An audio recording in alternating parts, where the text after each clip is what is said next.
Finally, one of the most important topics that you need to know from examination point of view, and those are merits and demerits of each of these central tendency. First, we have mean. Merits of mean, or what are the advantages of calculating mean as the central tendency of data distribution. Number one, it is easy to compute, that is, it is easy to calculate. There is an easy formula to follow. It is simply equal to the sum of all the data of the observation divided by the number of observation. So it's quite easy to compute. Second is, it is based on all observation. That is, let's say you have a set of observations, okay, let's say you have a set of observations 1, 2, 3, 4, 5. In order to calculate the mean, you need to add them all and then find the average of it. So basically, all the observations are included, are taking part during the calculation of mean. Next, it is easy to understand. It is easy to understand. Mean is basically your statistical average. So it is your average which is calculated for statistics. So it is quite easy to understand as well. No need to arrange data. While calculating median, you need to arrange data either in ascending or descending order. While calculating mean, you don't need to arrange data in any array or in any fashion.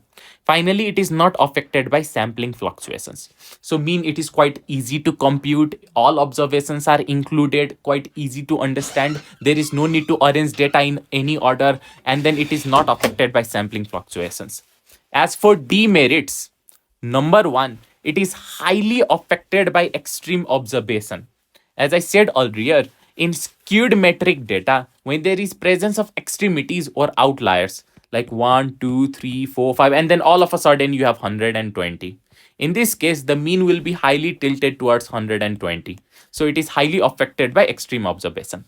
So that's the reason why it is useless in skewed distribution.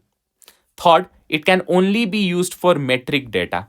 In nominal and ordinal data, you have qualitative variables, and mean can't be calculated for qualitative variable.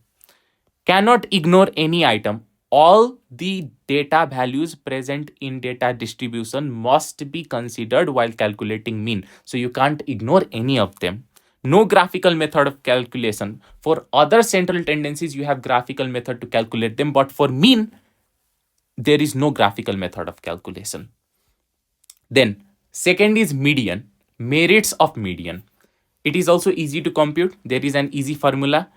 It is easy to understand. Median is nothing but the middle value when all the values are arranged in ascending or descending order. So it's easy to understand. Best use for ordinal data.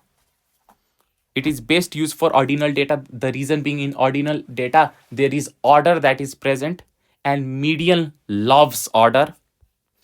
Then can be calculated graphically. Unlike mean, which cannot be calculated graphically, median can be calculated graphically.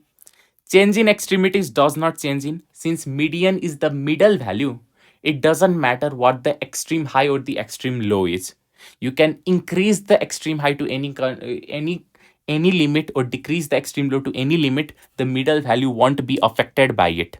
Can be measured without needing all objects. You don't require all of the values to measure median. Even if you get rid of few of the values in the beginning, like you have 1, 2, 3, 4, 5, here the middle value is 3. Even if you didn't have 1 or 5, you could have already easily calculated 3 as the median.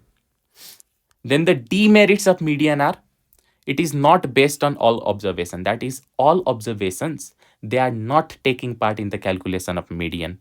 It is affected by fluctuation in sampling. Mean is not affected. However, median is affected. Mean includes all observations. However, median does not include all observation. In mean, you didn't require any kind of arrangement of data. However, in median, the data are to be arranged in either ascending or descending fashion. And median can be difficult to calculate in certain cases or certain scenario. Finally, there's your mode. Here are the merits of mode. It is easy to compute. and easy to understand. Mode is nothing but the value that occurs most frequently in a data distribution. The value that is most frequently seen is mode, so it's easy to understand. Used for nominal data. When you have names, you can find the name that occurs the most, and that's your mode. Not affected by extreme observation. It can be calculated by graphical method, unlike mean, which can't be calculated by graphical method. And finally, demerits of mode. It is not based on all observation.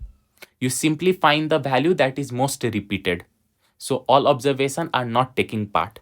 It is not rigid. That is, you can find data distribution where there is only one mode. You can find data distribution where there are more than one mode. So sometimes you don't have a single value representing the data distribution when you calculate mode as the central tendency. And then it is affected by sampling fluctuation as well.